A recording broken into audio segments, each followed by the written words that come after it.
भगवान महावीर स्वामी के श्री चरणों में कोटि से वंदन। योग प्रदान आचार्य श्री महासमुद्र के श्री चरणों में कोटि से वंदन। मुनिवृंद, उपास्थित धर्म प्रेमी भाई और बहनों, दैनिक प्रवचन के अंतर्गत संबोध सप्ताह का महत्वपूर्ण प्रवचन चिंता नहीं चिंतन करें। आचार्य श्री तुलसी ने बहुत सुंदर कहा, चिंता नहीं चिंतन करो, व्यथा नहीं व्यवस्था करो, प्रशस्ति नहीं प्रस्तुति करो। मानव मन की दो धाराएं हैं, एक है चिंता की और दूसरी है चिंतन की। जिसके जीवन में दिव्य विचार नहीं है, उसका चिंतन भी दिव्य नहीं हो सकता है। जिसका चिंतन दिव्य नहीं होता, उसी को चिंता सताती रहती है। संस्कृत के श्लोक में बहुत सुंदर कहा है, चिंतया नश्यते रूपम, चिंतया नश्यते बलम, चिंतया नश्यते बुद्धिर, व्याधि भवती चिंतया। चिंता करने से रूप का नाश होता है। बहुत सुंदर रूप वाला है, चक्रवर्ती सनत कुमार जैसा है, अप्सरा या देवी जैसा है रूप। चिंता के कारण रूप का नाश हो जाता है, सौंदर्य का नाश हो जाता है। कभी कभी हम व्यवहार में भी देखते हैं, इतना बलिष्ठ आदमी, शक्ति संपन्न आदमी, चेहरा बहुत सुंदर, कुछ वर्षों के बाद में देखा चेहरे पर झुर्रियां, चेहरा काला पड़ गया। पूछा, बातचीत की कि मेरा चिंता ने खा लिया। चिंता से रूप का नाश होता है और बल का भी नाश होता है और बुद्धि का भी नाश होता है। जो ज्यादा चिंता करता है, सुबह से लेकर शाम तक धीरे धीरे बुद्धि भी चली जाती है, बुद्धि का भी नाश शुरू हो जाता है। चौथी जो बात बताई है, चिंता से नाना प्रकार की बीमारियों का जन्म हो जाता है। अभी वर्तमान में हम देखते हैं, चिंता के कारण तन की बीमारी, मन की बीमारी, भाव की बीमारी, असत भाव, अध्यवसाय, अशुभ भावधारा, अशुभ, किसी के लिवर की बीमारी, किसी के शुगर की बीमारी, किसी के ब्लड प्रेशर की बीमारी, किसी के और कोई बीमारियां, उसका एक कारण चिंता भी बताया। इसलिए कहा गया है, चिंता ऐसी डाकिनी चोट चोट कर खाए, वैद्य विचारा क्या करे कहां तक लगाए। चिंता डाकिनी है,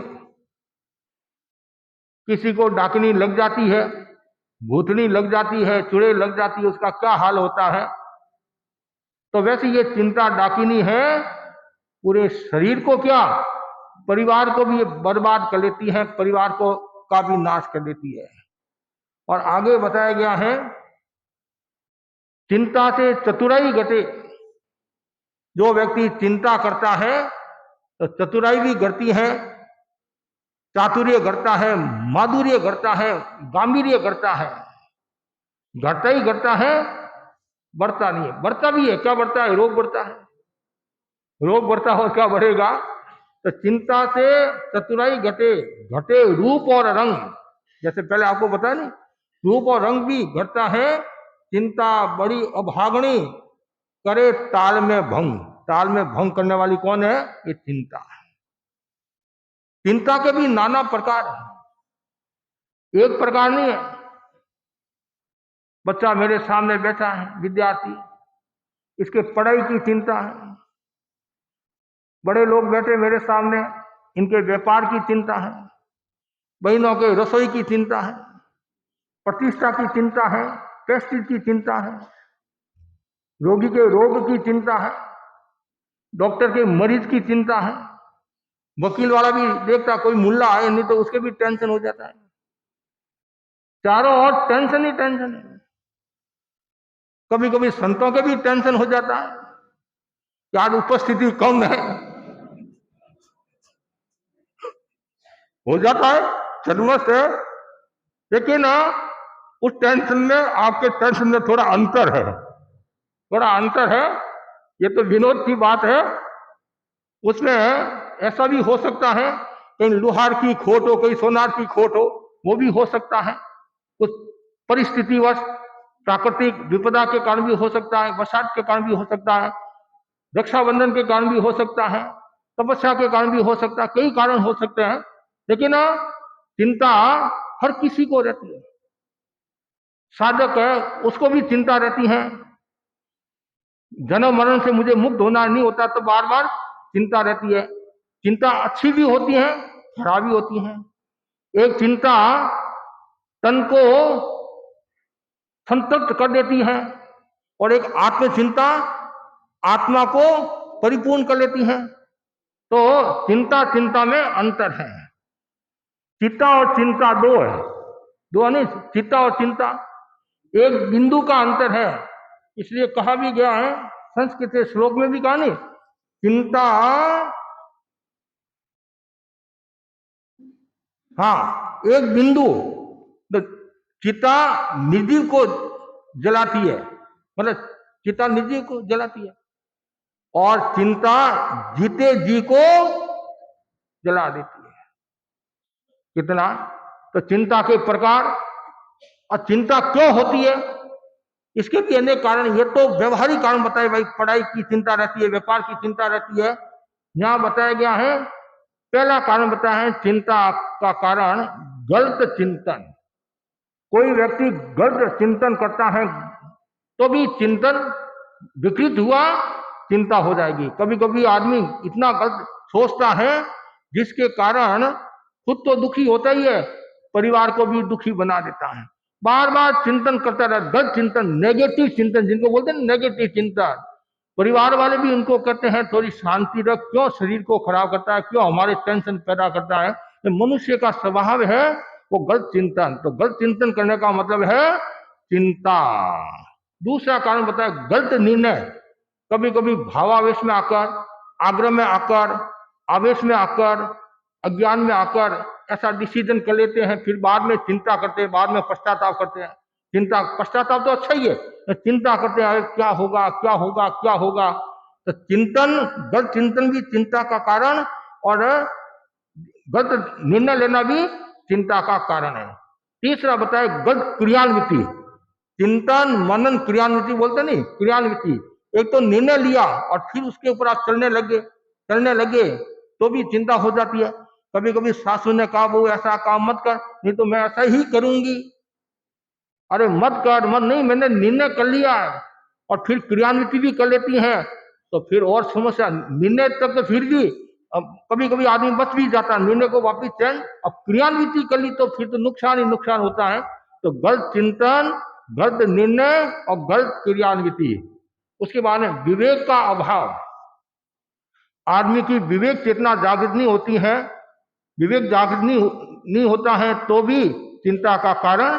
कभी कभी आदमी बोलने में विवेक नहीं रखता है, खाने में विवेक नहीं रखता है, कपड़े पहनने में विवेक नहीं रखता है, चलने में विवेक नहीं रखता है। कुछ घटना घट जाती है, फिर वो चिंता करता है अब क्या होगा क्या होगा क्या होगा। तो पहले ही सावधानी रखता है तो टेंशन ही नहीं होता। तो विवेक का अभाव होता है तब। उसके बाद में ज्ञान की कमी होती है तो भी चिंता हो जाती है। अब बोलना क्या है, बोलता क्या है, प्रश्न का उत्तर देना क्या है, न देता क्या है, क्यों? ज्ञान की कमी है। और कभी कभी अपने आप को एक्स्ट्रा ऑर्डिनरी समझता है कि मैं बहुत बड़ा होशियार हूँ, और बच्चों को प्रश्न पूछते हम, शिवरात्रियों को, ज्ञानसाधक बच्चों को, वो हाथ ऊंचा करते हैं। हम सोचते इसको आता होगा, तो बार बार हाथ ऊंचा करता है। फिर उसको पूछते भाई उत्तर बता, तो फिर तुमने हाथ खड़ा क्यों किया? कभी कभी बच्चों का नेचर होता है ऐसे ही हाथ खड़ा करना, फिर वो टेंशन में आ जाता, उत्तर नहीं बताता हो, अरे मेरी तो इंसल्ट होगी, तो पहले सावधानी रख, नहीं उत्तर आता कोई बात नहीं, नहीं आता कोई जरूर थोड़ी है कि सबको उत्तर आए, ज्ञान अथा है। तो यहाँ बताया गया ज्ञान की कमी होती है तभी चिंता हो जाती है। कभी कभी आप बहने उपासिका है, उपासक है, प्रवचन देने के लिए जाते हैं स्वाध्याय पर्युषण में, और कभी कभी कोई ज्ञान की कमी होती है तो वहां कभी चिंता भी हो जाती है। इसलिए कहा गया है पहले तैयारी करके जाओ। कितना ही बड़ा विद्वान हो, मैंने आचार्य महाप्रज्ञ जी को देखा, आचार्य तुलसी को देखा, वर्तमान में आचार्य महासमुद्र जी को देखते हैं, वो कितने धुरंधर हैं, फिर भी कॉपी पास में रखते हैं, डायरी पास में रखते हैं। क्यों? तो कोई महत्वपूर्ण बिंदु छूट नहीं जाए। दूसरी बात, तैयारी की हुई होती है तो टेंशन भी नहीं रहता है। गंगा शहर नहीं, गंगापुर हमारा चातुर्मास था, संभवतः मैंने बताया होगा। तो सुबह मैं उपदेश देता था और दोपहर में भी मैं बहनों को पढ़ाता था। तो कोई प्रसंग चला, भाई बोली सुबह क्या बांचा आपने? मैंने कहा उत्तराधीन सूत्र बांचा। मैं समझ गया कोई न कोई दाढ़ में काढ़ा है, दाढ़ में काढ़ा है। दूसरे दिन बड़ा सारा पोथा लेकर गया उत्तराधीन का। फिर दोपहर में कहा हाँ आज आपने व्याख्यान बांचा। क्यों? पास में किताब थी। तो आधार रहता है। हमारे साध्वी जी को भी कहा महाराज, किसी श्रावक ने कहा कि महाराज थोड़ी तैयारी करके पधारा करो, कि नहीं मेरे कोई तैयारी की आवश्यकता नहीं है। फिर भी भाई हमारे पुराने संत कहते थे, गुरु कहते थे तैयारी करके। और एक दिन योग से उनके कोई गलती हुई बोलने में, तो बोलने में गलती तो टेंशन होना स्वाभाविक है, चिंता होना स्वाभाविक है। तो इसलिए तैयारी करके जाओ। कोई भी आप रसोई भी बनाते हैं तो भी तैयारी करते कि नहीं करते हैं? व्यापार करते हैं तो भी तैयारी करते हैं, सब चीज में तैयारी। तो प्रवचन में भी तैयारी करनी चाहिए ताकि टेंशन नहीं रहता है। तैयारी की हुई होती है तो पास में बिंदु है तो घंटे की जगह 1.5 घंटा भी बोल सकते हैं, 2 घंटा भी बोल सकते हैं। और तैयारी नहीं हो तो हमारे मुनि दिनेश कुमार जी स्वामी को देखो आप, दिनेश कुमार स्वामी को तो घंटा, सवा घंटा, 1.5 घंटा बोलते हैं, कभी कभी 1.5 घंटा भी बोलते हैं। और यदि तैयारी नहीं हो तो भाई मेरे को तो 15 मिनट बोलना है, 15 मिनट बोलना है तो 15 मिनट बोल दिया। कभी कभी घंटा घंटा भी बोलना पड़ता है। और ऐसा भी हुआ, मुनि दूल्हे राजे स्वामी की घटना होगी, जो नवदीक्षित थे तो उनको कहा थोड़ी देर उपदेश बांचो। और उपदेश क्या, वो तो संत आ ही नहीं रहे जो व्याख्यान देने वाले, तो उनका पूरा हो गया, पूरा हो गया। फिर वो 20 में उठकर आगे, भाई मेरा तो पूरा हो गया है, व्याख्यान में 20 कर उठकर आगे पूरा हो गया है। तो वो मतलब कहना मतलब तैयारी होती है तो टेंशन नहीं होता है, टेंशन नहीं। इसलिए चाहे उपासक हो, चाहे साधु हो, चाहे श्रावक हो, जब भी खड़ा हो बोलने के लिए होते हैं, आपको 2 मिनट की कहा हुआ है, कभी 10 मिनट भी बोलना पड़ सकता है। कभी ऐसी कोई बात है तो तैयारी की हुई होती तो टेंशन नहीं होता है। तो ये क्यों होता है? ज्ञान की कमी होती है तो कैसी घटना घट जाती है, तब मन विचलित हो जाता है और टेंशन युक्त हो जाता है, चिंता से युक्त हो जाता है। उसके बाद झूठी कल्पना, कुछ लोग झूठी कल्पना करते हैं, बस महाराज आपको पता है मैं बहुत बड़ा शोरूम खोल रहा हूं और अब मैं भारत का राष्ट्रपति होने वाला हूं, अमेरिका में मेरी बहुत बड़ी कंपनी खुलने वाली, आपको पता नहीं है। झूठी कल्पना करता रहता है, झूठी कल्पना। और झूठी कल्पना में क्या होता है, कभी सफाया हो जाता है, तो टेंशन हो जाता है, चिंता हो जाती है। ये सब चिंता के कारण बताए गए हैं। अब चिंता करने से नुकसान कितना होता है, जैसे पहले मैंने बताया आपको, बल का नुकसान होता है, रंग का, रूप का नुकसान होता है। और भी बताया गया, सबसे पहला जो नुकसान होता है, प्रसन्नता छीनती है। सबसे पहला प्रसन्नता आपके हाथ से चली जाती है। कि चिंता एक ऐसी चीज है, ये महत्वपूर्ण जो अपाणंग विप से आए, आत्मा को पसंद रखो। लेकिन प्रसन्नता का बाधक तत्व क्या है? चिंता। चिंता के कारण व्यक्ति प्रसन्नता को खो लेता। चेहरे पर जो प्रसन्नता का भाव है, घर में जो प्रसन्नता का भाव है, और कभी कभी बच्चों के जोक से भी हो जाता है, बहू के जोक से भी टेंशन हो जाता है, कोई चीज को लेकर टेंशन हो जाता है, भोजन को लेकर टेंशन हो जाता है, लेकिन प्रसन्नता कभी नहीं छोड़ना। आपको आश्चर्य होगा, एक व्यक्ति के एक लड़का था, एक्सीडेंट हो गया, एक्सीडेंट हो गया, अपंग हो गया वो लड़का। एक ही लड़का अपंग हो गया, चेहरे पर प्रसन्नता का भाव, किसके? बाप की, मुस्कुरा रहा है। तो जैसे ही लोगों ने सुना, पड़ोस आदि लोगों ने, भाई ऐसी घटना घट गई, तो सांत्वना देने के लिए आते, संवेदना देने के लिए इस मामले में कहना पड़ेगा, श्रावक सजग रहता है, गृहस्थ लोग भी सजग रहते हैं। किसी की कोई घटना घट जाती है तो पता चल जाता, तो छाता पूछने के लिए, संवेदना देने के लिए एक परंपरा रही है। तो आसपास के लोग आए और वो तो मुस्कुरा रहा है और प्रसन्नता और हंस रहा है। पड़ोस वाले बोले, मूर्ख, अभी तो दुख का समय है और तुम प्रसन्नता व्यक्त कर रहा है, मुस्कुरा रहा है, चेहरे पर मुस्कुराहट है। एक ही तुम्हारे आधार था आजीविका का, ये कमाने वाला था, ये ऐसा हो गया और तुम मुस्कुरा रहा, प्रसन्नता चेहरे पर है। देखो भाई, मैंने संतों से 2 बात सीखी है। संतों से 2 बात सीखी है। पहली बात यह है, धन संपदा जो है वो चंचल है। धन संपदा, ये पुत्र आदि जो है, धन संपदा चंचल है। दूसरी बात है, ये जीवन क्षणभंगुर है। ये जीवन क्षणभंगुर है। ये मैंने 2 बातें सीखी है, तो मैं फिर प्रसन्नता को क्यों कहूं, क्यों चिंता करूं। भगवान ने कहा है कि भाई जीवन क्षणभंगुर है, एक दिन जाएगा, आया वो जाएगा, नत्थी काल शरणागमो, मृत्यु का कोई समय नहीं है, कभी भी कहीं भी किसी भी अवस्था में किसी को आ सकती है। तो फिर मैं क्यों चिंता करूं। मैं तो मौत को महोत्सव बनाने की कोशिश कर रहा हूं। मैं तो मौत और मालिक 2 को याद रखता हूं। मौत और मालिक 2 को याद रखता हूं। और धन संपदा आज है, कल नहीं है। ये चला लक्ष्मी, चला प्राणा, चला चले संसार, कहते नहीं, ये तो आज है, कल नहीं है। पड़ोसी देखते रह गए, दूसरे लोग देखते रह गए कि भाई प्रसन्नता सीखनी है और विकट परिस्थिति में अपने आप को संतुलित रखना है, तो इससे आप सीखो। तो हमेशा प्रसन्नता का भाव। भगवान महावीर के जीवन में कितनी प्रसन्नता थी। चंद कौशिक ने नशा, फिर भी प्रसन्नता को नहीं खोया। और ये एक नहीं, ऐसी कितनी घटना है, लेकिन हानियां कितनी होती हैं। पहली है, प्रसन्नता छीनी जाती है।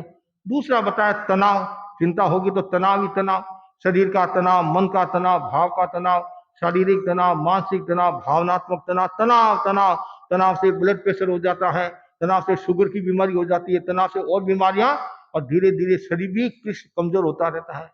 तीसरा जो बताया अनिद्रा, जो ज्यादा चिंता में रहता है उसकी नींद उड़ जाती है। नींद उड़ जाती है। दिन भर हमारे पास में कितने लोग आते हैं, हमारा नींद नहीं आती, नींद नहीं आती है। और एक कहता है हमारा नींद खूब आती है, एक कहता है नींद नहीं आती है, एक कहता है नींद खूब आती है, मेरा कोई उपाय बताओ नींद कम करने का। और एक कहता है मेरा नींद नहीं आती है, उपाय बताओ, एक तो कम करने का, एक ज्यादा करने का। कभी कभी संत भी आपस में विनोद करते, भाई नींद बहुत आती है, तो मैं कहा थोड़ी नींद मेरे को दे दो, थोड़ी नींद मेरे को दे दो, लेकिन दी नहीं जाती है। ये अनिद्रा की बीमारी, चिंता के कारण अनिद्रा की बीमारी हो जाती है। उसके बाद में शारीरिक दुर्बलता, शरीर कृष्ण कमजोर हो जाता है। और अल्प आयुष्य, चिंता से अल्प आयुष्य, ये बहुत महत्वपूर्ण बात है। चिंता के कारण इतनी चिंता होती है तो कभी अकाल मौत भी हो जाती है, और अल्प आयुष्य में भी वो पूरा हो जाता है। और भूख की कमी, ज्यादा टेंशन में रहता है, चिंता में रहता है, तो धीरे धीरे भूख भी कम हो जाती है। और मधुमेह की बीमारी, उदासी रहती है चेहरे पर, हताशा, अनुत्साह का भाव, कोई धर्म में रुचि नहीं रहती है, काम में रुचि नहीं रहती, क्यों दिन भर टेंशन टेंशन टेंशन। वो लोग ऐसे जैसे कोई माइट मर गया हो, ऐसे हाथ पकड़ बैठे जैसे कोई माइट मर गया हो, टेंशन में है, माइट मर गया हो। अरे क्यों, मनुष्य का जीवन मिला है तो प्रसन्नता के साथ जीवन जियो। कुछ कहता है मेरी बीमारी है, मेरा दिन भर बीमार हूँ, और कोई ऐसे कहने से तो बीमारी ठीक नहीं होगी, ऐसा करने से तो बीमारी फिर भी ठीक हो सकती है। मैं स्वस्थ हूँ, इससे तो बीमारी ठीक हो सकती है। मैं बीमार हूँ, ठीक है, ज्यादा से ज्यादा लोग आपको सांत्वना दे देंगे कि भाई तुम बीमार है, डॉक्टर को दिखा दे और दवाई ले ले, ये ले ले, कोई काम हो तो मेरे को बता देना बस। और क्या, इससे ज्यादा कुछ मिलने वाला नहीं है। अब टेंशन करने से, चिंता करने से होगा क्या। और जो है उसको आप संभालो, कैसी भी स्थिति है उसको संभालना चाहिए और उसमें प्रसन्नता रखना चाहिए। मैं स्वस्थ हूं तो कोई समस्या नहीं आएगी। उसके बाद में जीवन की निरसता, ज्यादा टेंशन में, चिंता में रहता है तो जीवन सरस नहीं रहता, निरस हो जाता है। और कभी कभी मन में दुर्भावना आ जाती है, नेगेटिव भाव होता है, नेगेटिव एनर्जी होती है, तो गलत काम करने की भी भावना पैदा हो जाती है। और चिंता से नुकसान ही नुकसान है, लाभ कुछ नहीं है। ये बात तो परफेक्ट है, लाभ कुछ नहीं है, नुकसान ही नुकसान है। तो फिर हम क्यों चिंता करें। आप जैन धर्म को मानने वाले हैं, तेरापन दर्शन को मानने वाले, गुरु इतना बताते हैं, साधु साधु इतना बताते हैं, तो फिर टेंशन चिंता क्यों करे? बेटा गुजर जाता है तो कितनी चिंता हो जाती है, बहू गुजर जाती है कितनी चिंता हो जाती है। अरे कभी कभी तो तपस्या करती ना भाई ने, तपस्या है तो बहुत तपस्या करती है तो सासू जी के टेंशन हो जाता है। हाँ गड़बड़ की बात नहीं, गड़बड़ की बात नहीं, अब मेरे को काम करना पड़ेगा। अरे उसमें ये सोचना ये मेरा सौभाग्य है कि मेरी बहुत तपस्या करी है, मेरे कुल का नाम रोशन करी है। ठीक है, कोई बीमार अस्वस्थ हो, सीरियस केस हो तो अलग बात है, वो जो तपस्या करने वाले उनको भी ध्यान रखना चाहिए, उनको भी ध्यान रखना चाहिए, लेकिन अंतराय नहीं देना। अरे कब मौका, कोई रोजाना तो तपस्या करती नहीं है, कभी कभी तपस्या होती है। कुछ तो बहनें बोलती महाराज 7 पीढ़ी में हमारी तपस्या नहीं हुई है, 7 पीढ़ी में हमारी तपस्या नहीं हुई है। और कभी कभी कहते महाराज इतने वर्षों में हमारे यहाँ मांस खमन नहीं हुआ मेरे घर में, आज मेरा सौभाग्य है मेरे घर में मांस खमन हुआ है। तो तब का एक अलग प्रभाव होता है। तो इसलिए ये सब ध्यान रखना चाहिए, कोई प्रकार का टेंशन नहीं रखना चाहिए। इसलिए कहा गया है। और उपाय, उपाय भी, समस्या तो समाधान भी है, समाधान भी है। तो पहला समाधान बताया है, जातम तू जातम न पुनः प्रजाति। बहुत सुंदर है। हुआ सो हुआ, अब कुछ नहीं होगा, जो हो गया वो हो गया, अब कुछ नहीं होगा। एक बार मैंने गलती कर दी है, एक बार टेंशन हो गया, चिंता में आगे हूं या आ गया हूं, अब आगे कुछ नहीं होगा, जो हो गया हो गया, जो हुआ बस हो गया। कितना सुंदर है। कभी कभी चिंतनशील आदमी क्या करता है, जो हुआ है बहुत अच्छे के लिए हुआ है, जो होगा बहुत अच्छे के लिए होगा। तो कभी कभी ऐसा भी होता है, कभी कभी अरे लड़के के एक्सीडेंट हो गया, एक्सीडेंट हो गया, अंगुली चली गई, तो समझदार आदमी क्या कहता है, बहुत अच्छा हुआ। अरे मूर्ख, अच्छा कैसे हुआ? तो तू नहीं समझता है, अभी वो सेना में इसको जाना था, सेना में भर्ती अनिवार्य हो गया, अब इसकी अंगुली कटी हुई है इसलिए सेना वाले लेते नहीं है, तो बच गया, बच गया नहीं। वो राजा और मंत्री दो जा रहे थे, तो राजा की अंगुली कट गई, राजा की अंगुली कट गई, और राजा खुद चिल्लाने लगा, इतना चिल्लाने लगा, साथ में मंत्री था, मंत्री बोला जो हुआ बहुत अच्छे के लिए हुआ। मुझे एक तो मेरा दर्द हो रहा है, पीड़ा हो रही है, कष्ट हो रहा है, और तू बोला जो हुआ बहुत अच्छे के लिए हुआ। और राजा को आया और गुस्सा, सांत्वना तो दूर रही, संवेदना तो दूर रही कि और हुआ अच्छा, आया गुस्सा। राजा बावड़ा, कहते हैं राजा तो राजा बावड़ा होते हैं, उतावड़ा तो बावड़ा, धीरा तो गंभीरा। तो आदेश जारी कर दिया, आज से मंत्री को निष्कासित, निलंबित, निष्कासित, और देश में नहीं रहना, दूसरे देश में चले जाओ। बहुत अच्छा, कोई टेंशन नहीं, no tension all your tension, चला गया वो। अब धीरे धीरे वो ठीक तो हो गया, लेकिन अंगुली तो वो कटी हुई थी, वो अंग विहीन हो गया एक दृष्टि से। एक बार कोई कंबोज के घोड़े होते हैं ना, कंबोज के घोड़े, और वो आए, राजा ने खरीदा कि चलो आज कंबोज के घोड़े की सवारी करें, और जा रहा है, और थोड़ा सा वो एडी लगाता है तो और तेज भागता है, और राजा की समस्या होगी। अब वो इतना, राजा भी इतना प्रशिक्षित नहीं था, पीछे जो सेना के लोग थे, सैनिक थे, वो बहुत पीछे रह गए, इतने पीछे रह गए।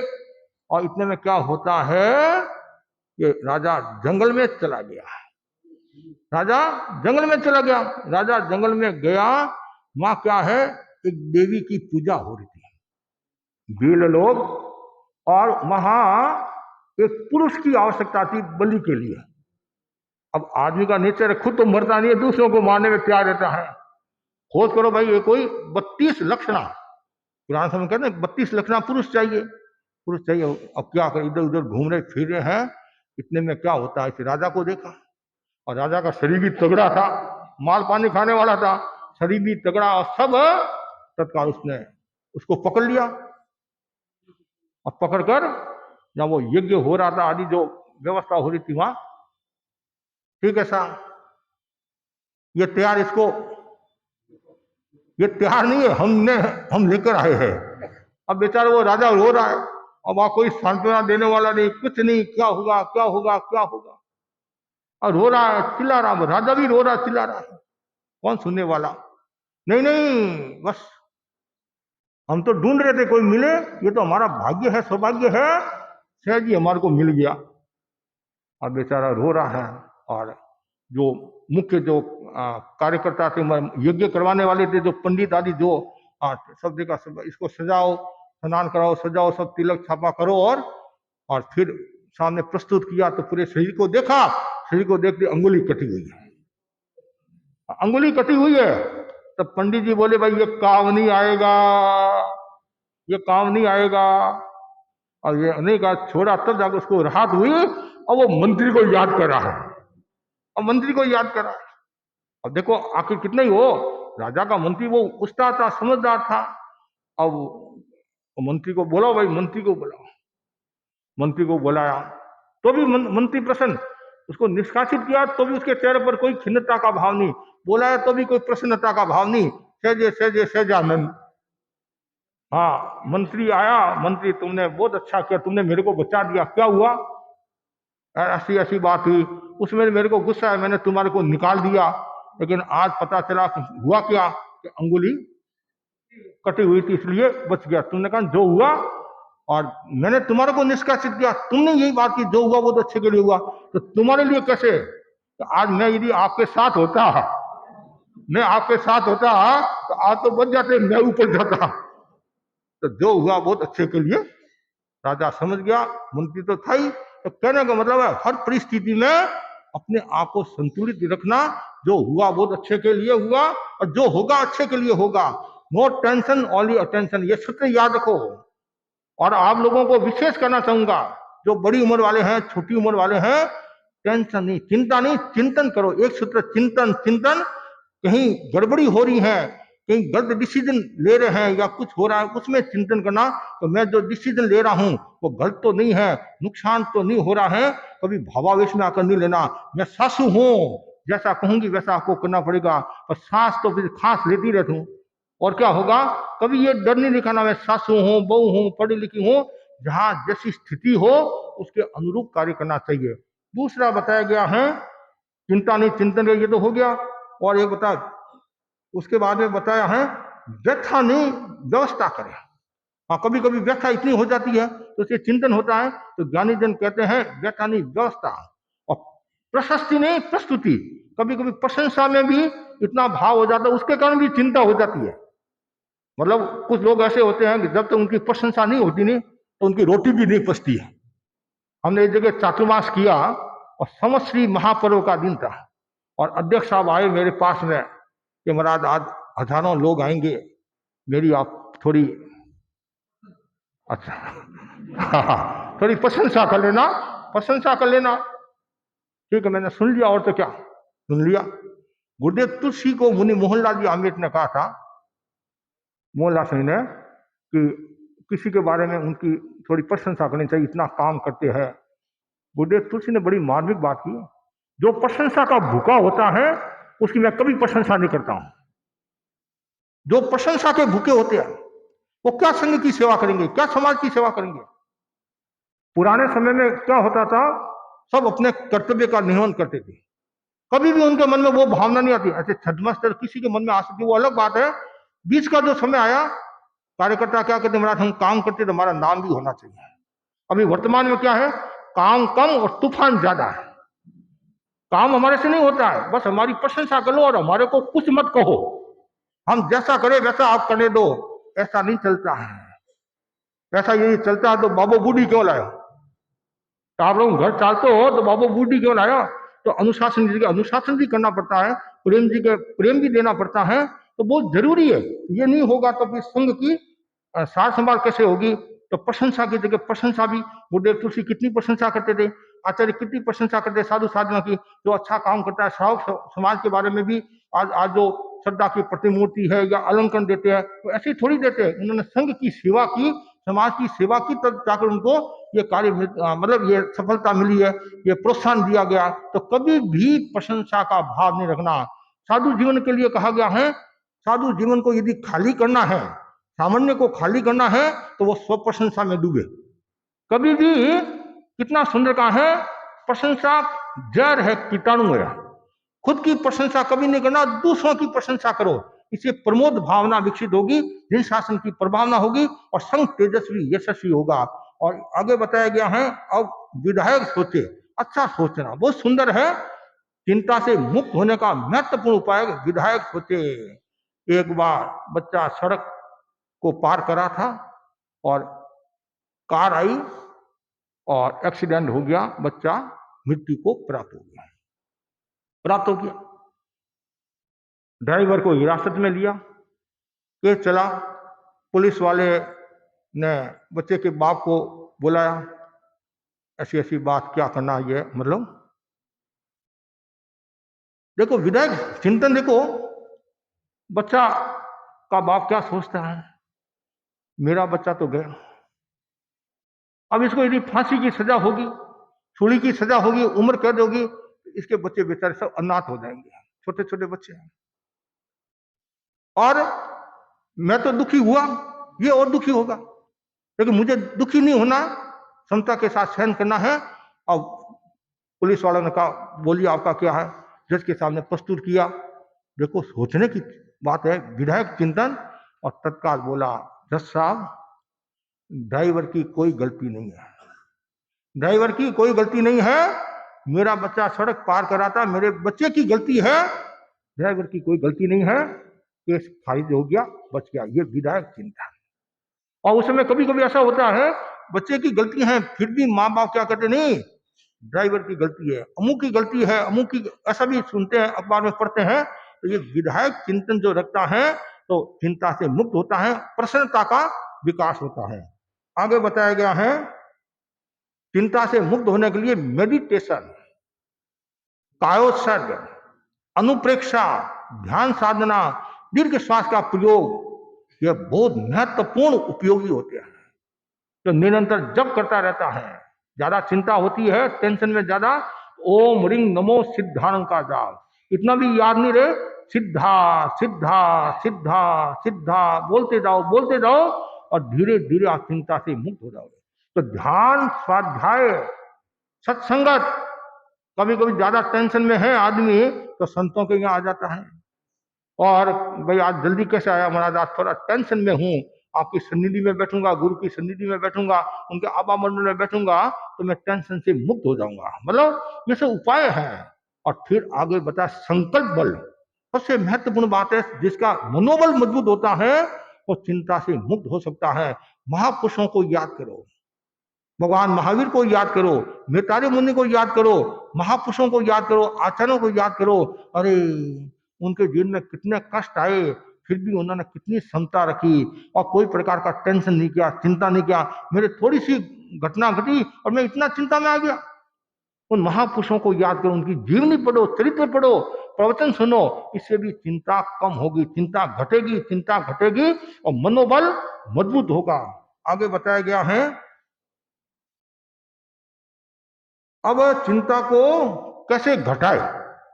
एक तो चिंता क्या, एक चिंता के कारण, चिंता के उपाय, अब चिंता को घटाना कैसे, उसके बारे में बताया गया है। अपनी व्यस्तता कम करें।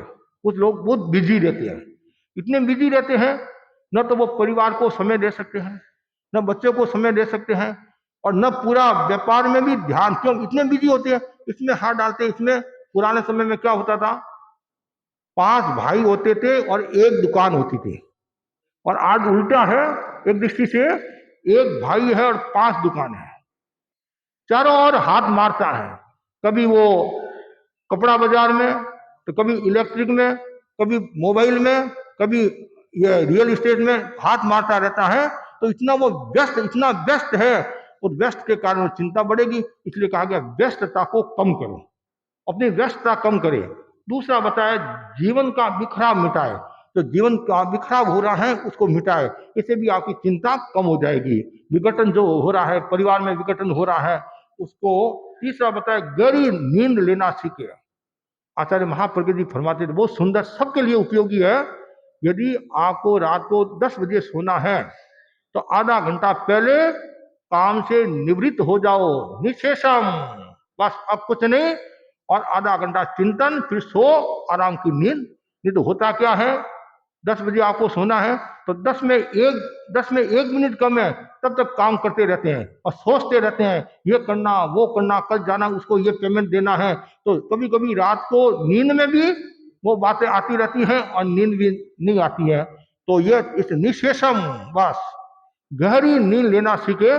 और जो व्यक्ति गहरी नींद लेता है, 6-7 घंटा नींद जिसको आ जाती है, तो एक दृष्टि से उसका शरीर स्वस्थ रहता है, मन भी स्वस्थ रहता है। तो जब तक नींद पूरी नहीं होती है तो चेहरे पर कैसा ही रहता, मतलब चेहरा भी खराब हो जाता है, मन खराब हो जाता है, इतनी सुस्ती रहती है। कभी मौसम के कारण भी सुस्ती रहती है, वातावरण के कारण भी सुस्ती रहती है, जब पूरी नींद नहीं होती है तो ये भी एक बड़ा कारण है मतलब बीमारी का। लेकिन यहाँ बताया गया गहरी नींद लेना सीखे और चिंता के निमित्तों से बचे। आपको भाई इन इन बातों से चिंता हो सकती है, ये निमित्त हो सकते हैं, पहले से बच जाओ। आपको लगता है आज धमाका होने वाला है, आज बहू कुछ बोलने वाली है, सासू कुछ बोलने वाला है, बाप कुछ बोलने वाला है, गुरु कुछ कहने वाला है, तो पहले सावधान हो जाओ। तो निमित्तों से बचो, तो इससे आप आराम की जिंदगी जी सकते हो। और मन पर व्यर्थ बोझ न ढोले, बोझ ढोए। कभी क्या है, अनावश्यक बोझ ढोते रहते, मेरे को ये करना, मेरे को ये करना है, रात को अरे सुबह उठ के मेरे को रसोई बनाना है, फिर वो टिफिन तैयार करना है, बच्चे को स्कूल भेजना है, कपड़े धोना है, काम वाली को संभालना है, ये करना है, और वो और आने वाली है। अरे क्यों इतना मन में सोचते, जो ये तो रोजाना का रूटीन है, कोई नया काम होता तो कोई बात है, फिर क्यों है ये अनावश्यक मन पर ये बोझ रखे। और उसके बाद प्रतिकूलता में धैर्य रखना बहुत सुंदर है। प्रतिकूल परिस्थिति में धैर्य रखना चाहिए। आचार्य भिक्षु के जीवन में कितनी प्रतिकूलता आई, लेकिन उन्होंने कितना धैर्य रखा, कितना धैर्य रखा। 5 वर्ष तक उनको पूरा आहार पानी नहीं मिला, 35 वर्ष तक साधुओं की संख्या नहीं बढ़ी, मतलब हेमराज स्वामी के बाद में फिर साधुओं की संख्या बढ़ी, और पूरा आहार पानी नहीं मिला, पूरे कपड़े नहीं मिले, स्थान का अभाव, और गालियां दी, माथे में ठोला, छाती में मुक्का, कितना मतलब दुर्व्यवहार भी उनके साथ हुआ, स्थान छुड़वाया, कितने आरोप लगाए गए, कितने दोष निकाले गए, फिर भी उन्होंने धैर्य रखा। यदि वो विचलित हो जाते तो आज हम स्वामी जी नहीं बोलते हैं, नहीं बोलते हैं, विचलित हो जाते। यदि वो मार्ग दूसरा ले लेते तो कौन याद करता। तो प्रतिकूलता की स्थिति में धैर्य रखता है, उसका एक अलग मूल्य होता है। हमने गुरुदेव तुलसी को देखा, आचार्य भिक्षु को तो नहीं देखा, लेकिन गुरुदेव तुलसी को देखा। चाहे रायपुर की घटना ले लो, चूरू की घटना ले लो, अंतरंग घटना ले लो, बाहर की घटना ले लो, शरीर की घटना ले लो, कोई भी, फिर भी उन्होंने चिंता नहीं, चिंता कभी भी चेहरे पर खिन्नता का भाव नहीं आने दिया। हो सकता है कुछ जनों ने आचार्य तुलसी को कम देखा होगा, छोटे छोटे ने कम देखा होगा, लेकिन आचार्य महास्वामी जी को हम देखते हैं, कितनी कठिनाई आती है, प्रतिकूलता आती है, फिर भी चेहरे पर प्रसन्नता का भाव, हमेशा मुस्कुराहट, मुस्कुराहट, मतलब मुस्कान, मुस्कान, एक मधुर मुस्कान मिटा देती है 100 कोस की थकान। कितना सुंदर है। बहू यदि पियर से ससुराल आती है और बहू सासू जी को प्रणाम करती है, और सासू जी कहती है आगी बाई बिननी थारे ठीक है, दिल ठीक है, शरीर ठीक है, और हमारी सगीदी ठीक है कि नहीं है, इतने में वो बाग बाग हो जाती है। सगीदी का नाम आती बाग बाग, और सगीदी के बारे में कोई टिप्पणी कर दी, पियर के बारे में कोई टिप्पणी कर दी, खुद के बारे में कोई टिप्पणी कर दी, तो बाग की जगह आग हो जाती है। ये सारा खेल हमारे हाथ में है, आग लगाना भी हमारे हाथ में है, बाग लगाना भी हमारे हाथ में है। इसलिए प्रतिकूल परिस्थिति में अपने आप को संतुलित रखे तो चिंता से आप मुक्त हो सकते हैं। और खाली समय में सपने न चुने। आप खाली बैठे हो तो सपने, जैसे कल्पना की बात बताई, सपना नहीं सुनना, जो हो रहा है अच्छा, खाली समय है तो मारा फेर लो, समाई कर लो, 5 मिनट का टाइम है, 2 मिनट का टाइम है। कभी कभी बहनें बोलती मेरा टाइम नहीं मिलता है, तो 10 मिनट मिला तो 10 मिनट एक मारा फेर ले, 3 मिनट मिला तो एक दिन के श्वास का प्रयोग कर ले, या और कुछ कर ले, तो फायदा ही फायदा, नुकसान क्या। 1 मिनट भी परमात्मा में नहीं गंवाना। यदि हम निरंतर परमात्मा में समय गंवाते हैं, भोग में समय गंवाते हैं, हिंसा में समय गंवाते हैं, असह्य में समय गंवाते हैं, तो समझना चाहिए आपकी चिंता बढ़ने वाली है। और ज्यादा यदि आप किसी को सुविधा देंगे, ज्यादा अति सुविधा देंगे, फिर आप सुविधा नहीं दी तो फिर भी आपके टेंशन बढ़ जाएगा, चिंता बढ़ जाएगी। इसलिए ये सब परिस्थितियों को देखकर व्यक्ति ही अपने आप को आलोकित करे। और एक संस्कृत के श्लोक में बहुत सुंदर कहा है, उत्तमाध्यात्म चिंता मोह चिंता से मध्यमा, अधमा काम चिंता से पर चिंता धमा धमा। कुछ लोग ऐसे होते हैं जो अपनी आत्मा की चिंता करते हैं, वो है उत्तम। जो आत्मा की चिंता तो सबको करनी चाहिए, मेरी आत्मा नरक में नहीं जाए, मेरी आत्मा दुर्गति में नहीं जाए। अपा खलु सयं रखी वो, सतत आत्मा की रक्षा करना, मेरी आत्मा दुर्गति में नहीं जाए, भोग में नहीं जाए, मिथ्या तो में नहीं जाए, अव्रत में नहीं जाए। तो जो उत्तम पुरुष होते हैं वो हमेशा आत्मा की चिंता करते हैं। उसके बाद में बताया है मोह चिंता से मध्यमा। तो मध्यम आदमी कौन होते हैं? जो मोह करते हैं, मोह करते हैं वो मध्यम आदमी है। और परिवार की जो चिंता करते हैं, पर चिंता, अदमा काम चिंता से, जो काम की चिंता करते हैं, भोग की चिंता करते हैं, वो अदम होते हैं। और जो दूसरों की चिंता करते हैं वो धमाधम मतलब नीच होते हैं। कुछ लोग ऐसे होते हैं खुद की चिंता नहीं करते हैं, दूसरों की चिंता करते हैं। इतनी चिंता करते हैं, अरे पहले तुम्हारे घर की तो चिंता कर, तुम्हारी आत्मा की तो चिंता कर, यहाँ बता पर चिंता धमाधमा। इसलिए हमेशा महान पुरुष होते हैं, उत्तम पुरुष होते हैं, वो अपनी आत्मा की चिंता करते हैं। हमें भी आत्मा की चिंता करना है। सुबह उठकर आत्मचिंतन करो, मतलब सुबह उठकर तो भाई मेरा समय एक एक क्षण व्यतीत हो रहा है, ये सूर्य लेकर जा रहा है, सूर्य एक तरह लेकर जा रहा है, अब मुझे सावधान रहना है, मेरा एक समय भी बर्बाद में नहीं जाए। तो सुबह उठे और शाम को वापिस सोने से पहले आत्मनिरीक्षण, मैंने प्रमाद में समय तो नहीं गंवाया है, भोग में समय तो नहीं गंवाया है, किसी की आलोचना तो नहीं की है, निंदा तो नहीं की है, की हो तो तस्मिच्छामि देखो। ये चिंतन करने वाला व्यक्ति चिंता से मुक्त हो सकता है। और एक संस्कृत के श्लोक का ये भावार्थ है। और ऐसे मुक्तक में भी वो सुंदर कहा है, सोच को बदलिए सितारे बदल जाएंगे, सोच को बदलिए सितारे बदल जाएंगे, नजर को बदलिए नजारे बदल जाएंगे। इस यहाँ बदलने की जरूरत नहीं है, दिशा को बदलिए और तो किनारे बदल जाएंगे। आपने दिशा बदली, किनारा बदल जाएगा। थोड़ा चिंतन बदला तो आपकी भावधारा शुद्ध हो जाएगी। तो चिंता नहीं, चिंतन करें, बार बार भावना भाते रहो। क्यों? आप जानते हैं गीता में भी कहा है प्रसादे सर्व दुखा नाम, प्रसादे सर्व दुखा नाम हानि रस्योपजायते। प्रसन्नता उत्पन्न होने पर दुख चला जाता है। तो हमें हर स्थिति में सुख का, आध्यात्मिक सुख का अनुभव करना है, प्रसन्नता का अनुभव करना है। नहीं तो यदि चिंता करेंगे, दिमक होती है, दिमक जैसे लकड़ी को खोखला कर लेती है, कभी जगह को भी खोखला कर लेती है, उसी प्रकार ये हमारा जीवन है, तो चिंता इसको खोखला कर लेती है। तो बस मैं इतना ही कहना चाहता हूँ, सभी भाई बहन ध्यान रखे, चिंता नहीं चिंतन करे। हरि वरी करी, ये तीन शब्द नहीं, हरि वरी करी क्या मतलब हुआ? हरि का मतलब क्या होता है? जल्दीबाजी, जल्दीबाजी नहीं करना। जल्दीबाजी भी क्या है? टेंशन का कारण है।